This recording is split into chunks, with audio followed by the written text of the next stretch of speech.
Good evening, everybody. Like Adam said, my name's Pete Reinhardt, and I primarily practice in employment law on both sides, as well as some commercial litigation and some intellectual property litigation. So let me start with this. You all should have a relatively new, shiny, written grievance policy somewhere. And what I want to talk about is what happens when an employee actually exercises his or her rights under the grievance policy. I want to give you some idea of how the policy actually works in practice, make some suggestions to you about how it should be implemented, and give you something to think about in terms of, does it actually make economic sense to follow the grievance policy if an employee files a grievance? Have any of you been through a grievance proceeding under the Act 10 grievance policy yet? Well, the reason I agreed to do this presentation, because I'm a good guy, first of all, but was because I just spent 2 days this summer representing an employee who had filed a grievance under the grievance policy. And we had 2 full days of a hearing, 16 hours of a hearing. We had 12 witnesses, 50 plus exhibits, and the combined fees probably between me representing the employee, the school district on the other side representing, having an attorney represent them, and an independent or impartial hearing officer probably came to about $60,000. And so I put that as the background for you to think about as I describe how these things actually work. Now, if I can impart, I want to impart 2 primary things to you, and I'll get to those because they basically say if you can take 2 things away from these presentations, it's a pretty good presentation. So first of all, what's required? This is a nuts and bolts refresher, and this is statutory. You have to have, if you're a local government unit, and now that the unions are gone except for very limited things, a written grievance procedure addressing 3 things: employee terminations, employee discipline, and workplace safety. Today I'm going to talk about employee terminations. Okay, that's going to be the main thing. Now, in addition, the grievance procedure has to have a written document specifying the process and include a hearing before an IHO, an impartial hearing officer, and an appeal right to the highest level of the governing body. So, with that as a background, here's what I will tell you about what you should include, and then I'll go to what you should not include. There's 3 things you have to have as these things are carried out. First of all, when the employee is contesting a termination or a discipline, who has the burden of proof, the employee or the employer? What is the burden of proof? When I talk about burden of proof, I mean there's going to be an impartial hearing officer deciding whether or not the grievance should be sustained. And so somebody has to have the burden of proving that the grievance is justified. And there has to be some decision or some procedure about what that burden of proof is. Let me give you an example. You've all heard of a reasonable doubt, okay, in criminal proceedings. You could have a grievance procedure that says an employee has to prove his grievance or her grievance beyond a reasonable doubt. There's a middle level of burden of proof, which is clear and convincing evidence, or the third is a preponderance of the evidence. This should be in your written grievance procedure about what the burden of proof is. We suggest, 1, the employer has the burden of proof. And this is probably one of the most important things I can tell you, is you need to look at your grievance procedure because you might have taken it off the internet, you might have gotten it from us, you might have gotten it from somebody else, but make sure as the employer that the employee has the burden of proof. The burden I would suggest is clear and convincing evidence or a preponderance of the evidence. And what does the employee have to prove to sustain the grievance? I suggest the employee has to prove that the termination or discipline was arbitrary or capricious. What does that mean? That means that the employee has to prove that there wasn't some rational basis or reason for the termination. An example would be a termination that was based on the fact you didn't like the employee's style of haircut or color of their eyes or things of that nature. What not to have. The grievance proceeding I was involved in, the burden of proof was on the employer, the school district. That is something you should absolutely, positively, as a local governing body, avoid. You want to make sure as you look back through your policy that the burden of proof is on the employee and not the employer. Because you don't need that. You want, as a local governing body, to have the process aimed towards you prevailing in the grievance. You have to follow the process, but you want to make sure that you're likely to prevail. Even worse in the grievance procedure I was involved in was that the employer was required to establish, by a preponderance of the evidence, just cause or cause. In other words, the employer had to establish that there was some good reason for the termination. Now, that's the standard that used to exist under collective bargaining agreements, that the employer has to establish just cause. And there's no reason for you as an employer to put that burden on yourself. Have the burden of proof on the employee, and the burden of proof on the employee is that the employee has to prove that it's arbitrary and capricious action. So let's, before I get to this, the grievance proceeding is really a trial. It's a quasi-judicial proceeding with burdens of proof, evidence, which includes testimony of witnesses, introduction of exhibits, arguments by the parties, a written decision, and the right to appeal. And the problem with many written grievance procedures you're going to see, and again, I'd ask after this presentation, you should go back and look at your grievance procedure, is that there are many, many details about how this thing pans out in a practical sense that aren't included there.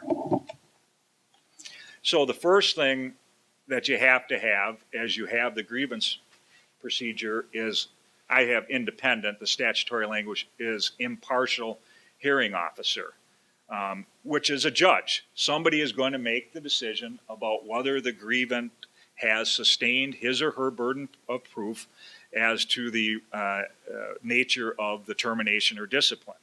So who do you go out and get as an impartial hearing officer? Usually, there are attorneys who are willing to serve in that function. The parties have to agree. The grievant and the employer have to agree upon who the impartial hearing officer is going to be.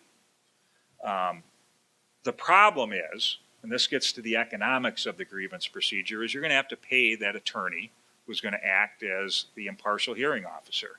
And attorneys are going to charge you between, I don't know what the municipal rates are, but when you go out to an impartial hearing officer, probably $200 to $300 an hour. And so one suggestion I have is, if you find yourself in this situation of having a grievance, you might want to suggest or ask the impartial hearing officer if he or she will agree to do it on a flat rate. I can tell you that with respect to the grievance procedure I went through this summer, probably that attorney charged $20,000. He came from out of town. He had 16 hours of trial. He had 4 or 5 hours of trial before preparation, and then he has to issue a written decision while looking at, after looking at all the briefs. The employer, not the employee, pays for the impartial hearing officer. And, well, let me get to the next slide on that then.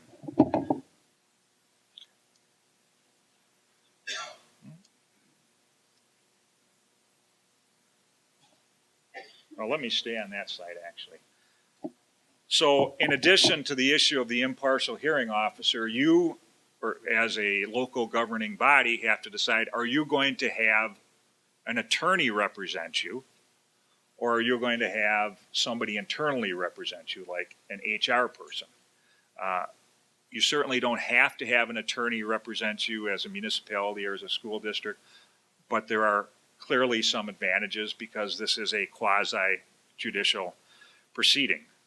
The second thing is the employee who is filing the grievance entitled to have legal representation? And my strong suggestion is that they should be allowed to have legal representation. The problem is, whenever you get attorneys involved, it becomes more time consuming and it becomes more expensive.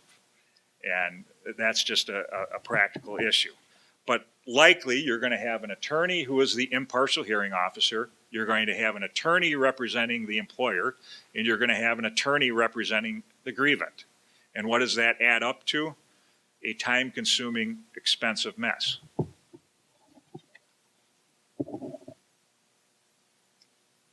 So even after you've chosen the independent hearing officer, but before the grievance, there are numerous things that have to be decided, either by the independent hearing officer, your grievance policy, or the parties. First of all, the grievant, the employee, is going to be entitled to some, or should be entitled to some information about what was the basis of the termination decision or discipline. Usually, you as the employer and the grievant are going to exchange exhibits, actually say, here's what I'm going to use at the hearing. And you'll mark them and exchange them. Usually the parties will identify who the witnesses are going to be. And then there's the question of, are there going to be opening statements by the grievant and by the employer? Are there going to be closing statements? Are the rules of evidence going to apply? And will parties be allowed to cross-examine witnesses? Now, when you look at all of this, my suggestion is, as a municipality or as a school district or as an employer, that you allow an employee to have but the full opportunity to present his or her case and his or her evidence, including an opening argument, cross-examination, etc. Because if you don't, and the grievance procedure is challenged in court later on, the employee is going to say, hey, I wasn't afforded the full due process of the law, an opportunity to be heard that I should have been afforded, and that can present another legal claim for you. So this is my recommendation. This isn't in the statute. This isn't in writing anywhere. But my suggestion is you give the employee the full opportunity to be heard and the full safeguards in terms of examining witnesses and cross-examining witnesses. When you get, I'm going backwards. So when you get to the grievance, and I hope you're getting the sense now that the legislature imposed this Act 10 grievance policy on you, and you put one in writing, but if you actually have to go through this process, it can be very time-consuming. It can be very expensive, and at the end, I'm going to offer a suggestion to try to avoid this.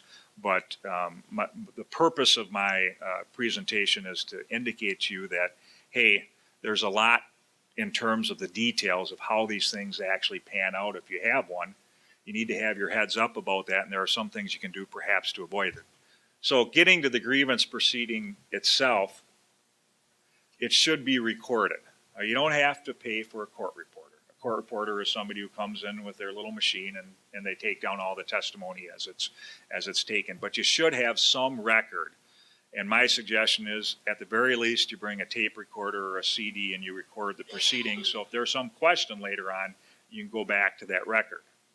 A couple other things that come up: where is the proceeding going to be located? And that usually happens at a town hall or school district office. Is it open to the public? Typically, the parties agree on whether or not it's open to the public, and if the employee doesn't want it open to the public with appropriate notice, it's not open to the public. Will witnesses be sequestered? Again, we're all getting back to this is really a quasi-judicial trial-like proceeding. Sequestration of witnesses mean that as the parties present their witnesses, witnesses who are going to testify after a witness are out in a different room so they can't be influenced by what a particular witness says, and I always request sequestration of witnesses. How long will the proceeding take? The grievance proceeding I was involved in was supposed to take 1 day. and it went well into 2 days. So it's going to take much longer than you think. And how does it actually work? So again, it's like a trial. The person with the burden of proof, which, as I've told you, should be the grievant, not the employer, goes first, and they have a direct examination of their witness. The employer will have a cross-examination of the witness, and then the grievant can come back and do a redirect of the witness. After the grievant goes through all of his or her witnesses, the grievant closes the case, and then the employer will put on the case with witnesses again, his or the employer's witnesses, and again, direct exam, cross-exam, and redirect. Then after all that's done, typically you're going to have the grievant allowed to put on a rebuttal case, which is to address things that the employer had brought up that hadn't been addressed in the grievance case.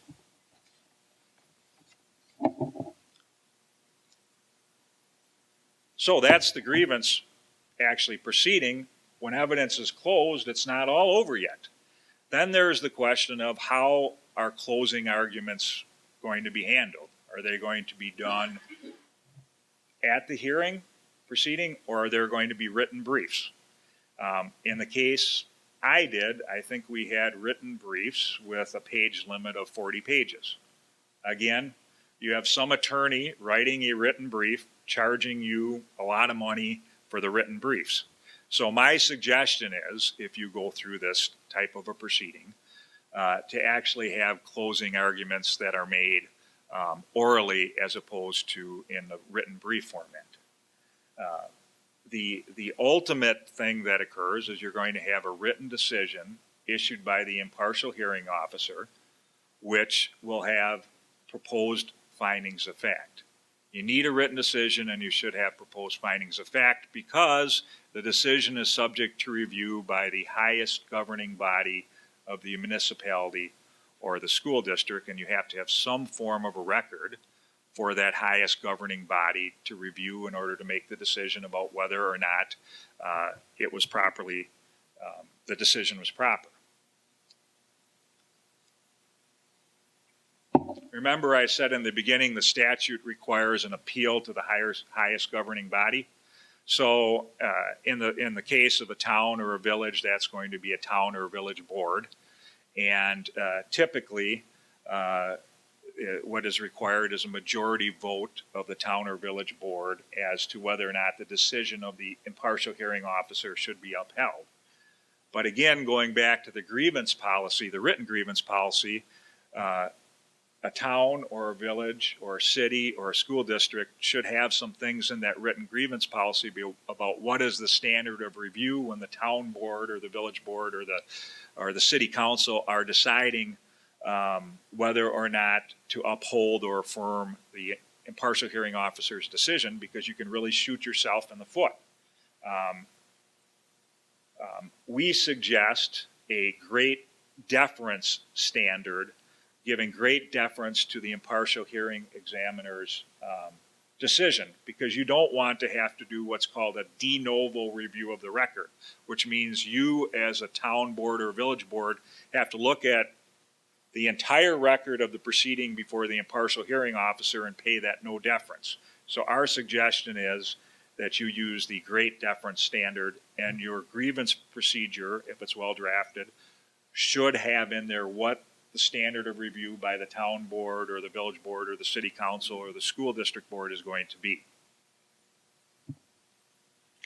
But when that's done, you're still not done, because when that's done, the grievant can still file a case in circuit court saying that the whole thing was done wrong, from one, the way the hearing was conducted, to the decision of the independent impartial hearing officer, 3, to the way the highest governing body of the town or village or city or school board made its decision, to 3, the due process rights that were afforded during this thing. So here's my analysis after going through one of these grievance procedures as to whether or not it actually makes sense, and then I'm going to tell you what I think the alternative is.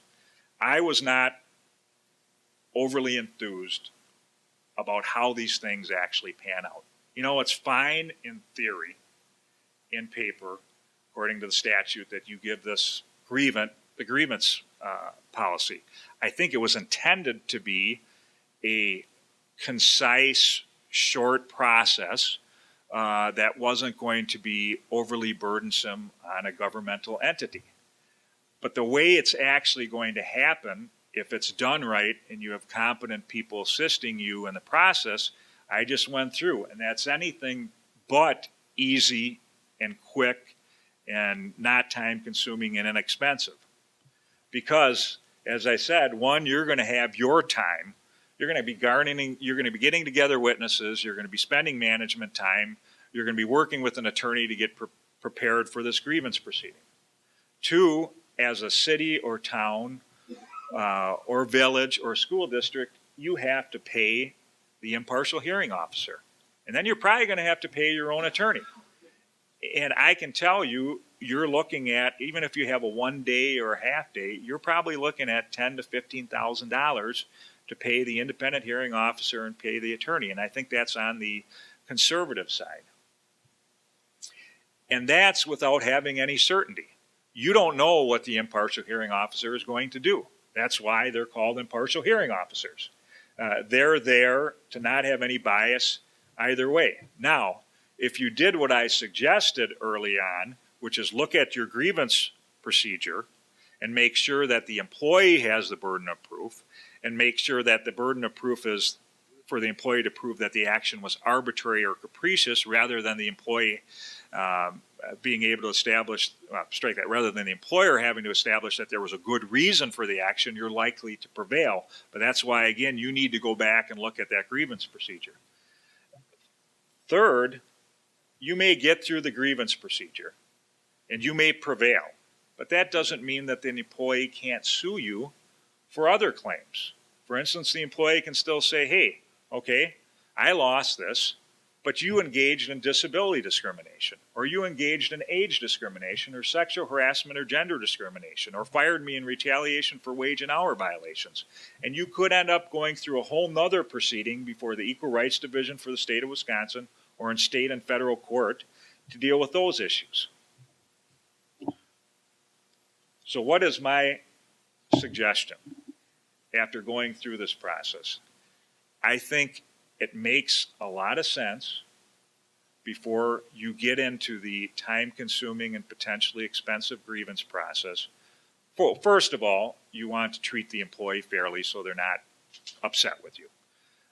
You can terminate them or discipline them in a professional manner without making it personal, because employees pursue rights and employees sue primarily because they feel they were treated poorly, and especially at the time of the discipline or termination. But my suggestion is that a modest severance payment to a terminated employee, to avoid having to go through the pitfalls of a grievance proceeding, coupled with a comprehensive severance agreement and release, where that employee is signing off saying, I'm not going to sue you, I'm releasing you from any and all claims, including claims, any and all claims that exist up to the date of my employment, including termination of employment, including defamation claims, sexual harassment claims, etc., will be a wise and cost-effective way to buy certainty and finality with that employee. I'm not saying you have to pay him $5,000 or $10,000 or $15,000. But oftentimes an employee, before an attorney is involved, will look very favorably upon several $1,000s to sign off on an agreement to just not sue the employer. And a competent employment lawyer can assist you with preparing such an agreement to avoid having to go through those pitfalls and uncertainty and cost of the grievance proceeding. Now, do you have any questions after I just painted this very bleak picture of what might happen if your grievance procedure isn't properly drafted, or if you actually have to go through a grievance proceeding with an impartial hearing officer? Or do all of you have written grievance procedures in your handbook or elsewhere? Does anyone not have one? And are you a governmental entity? You need to have a written grievance procedure, and if you talk to us or some other attorneys who deal with municipal law, they should be able to get you a 4 or 5 page grievance procedure, or you should be able to get online, but you should have had one as of 2011. Anybody else who doesn't have one? You don't know? Well, I guess I assumed, and I'll get to you, Mr. Jarko, in a second. I guess I assumed that most towns or cities or villages would have them. You do need to have one as a local governing body according to the statute. We are more than happy to assist you, or there are other attorneys in the area who could assist you, but my suggestion is that you get one. If you have a handbook, it's often put in the handbook, but you can have a separate policy aside from the handbook. It doesn't have to be in the handbook.